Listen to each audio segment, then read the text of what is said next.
हमने cotton industry के बारे में पढ़ना शुरू किया था और आज हम उसी टॉपिक को कंटिन्यू करेंगे। क्या आप जानते हैं कि जो एक्टिविटीज टेक्सटाइल इंडस्ट्रीज में होती हैं, जैसे कि गिनिंग, स्पिनिंग एंड वीविंग, वो किन रीजन्स में कॉन्सेंट्रेटेड है? पता है आपको? We see that स्पिनिंग जो है महाराष्ट्र, गुजरात एंड तमिलनाडु में ज्यादा सेंट्रलाइज्ड है। और अगर वीविंग की बात करें तो वीविंग अनलाइक स्पिनिंग डिसेंट्रलाइज्ड है। जब कोई एक्टिविटी या ऑर्गेनाइजेशन एक जगह या सिंगल अथॉरिटी के अंडर होती है उसे क्या कहते हैं? सेंट्रलाइज्ड कहते हैं।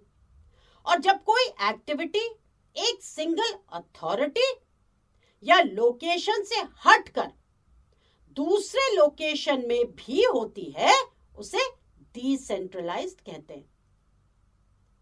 तो हम बात कर रहे थे वीविंग के बारे में जो डिसेंट्रलाइज्ड है, और स्पिनिंग क्या है? सेंट्रलाइज्ड है। और कहां कहां है? महाराष्ट्र, गुजरात एंड तमिलनाडु। और वीविंग जो है वो डिसेंट्रलाइज्ड है। तो हम बात कर रहे थे वीविंग के बारे में जो डिसेंट्रलाइज्ड है, और ये इसलिए डिसेंट्रलाइज्ड है सो दैट हम different traditional styles and designs को इनकॉर्पोरेट कर सके, यानी इंक्लूड कर सके इन वीविंग कॉटन, सिल्क, जरी, एम्ब्रॉयडरी, ये सब। तो ये देखो कि हमारी कंट्री में डिफरेंट ट्रेडिशनल स्टाइल्स है, बहुत वैरायटी है हमारी कंट्री में वीविंग की। नॉर्थ इंडिया की डिफरेंट है, साउथ की डिफरेंट है, ईस्ट की डिफरेंट है, वेस्ट की डिफरेंट है।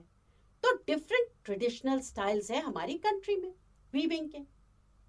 तो अगर हम वीविंग को सेंट्रलाइज्ड करेंगे तो हमारे पास वो वैरायटी होगी नहीं जो कि होनी चाहिए, क्योंकि हमारी कंट्री में वैरायटी है ही। So we need to use that variety in the weaving.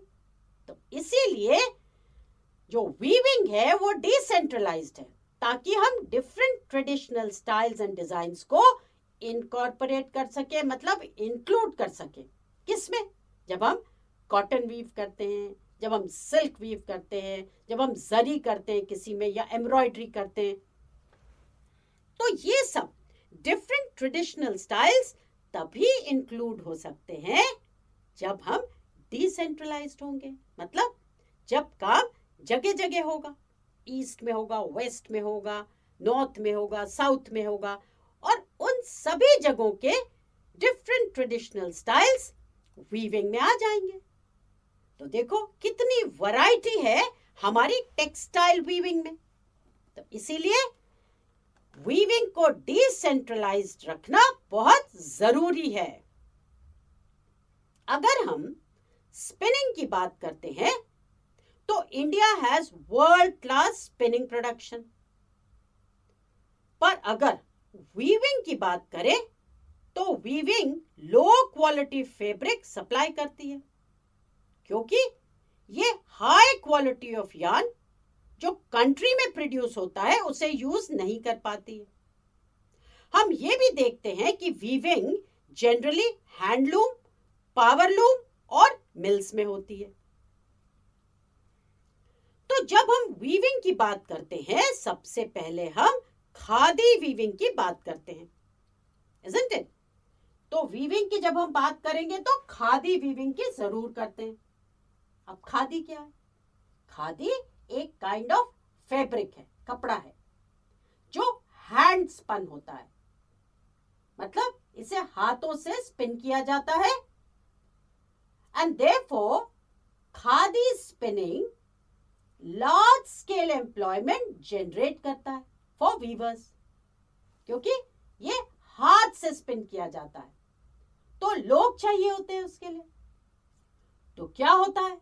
लोगों को यहां पे एम्प्लॉयमेंट मिलता है। So khadi spinning large scale employment generate करती है फॉर द वीवर्स, और ये सारे वीवर्स अपने घर में खादी वीव करते हैं।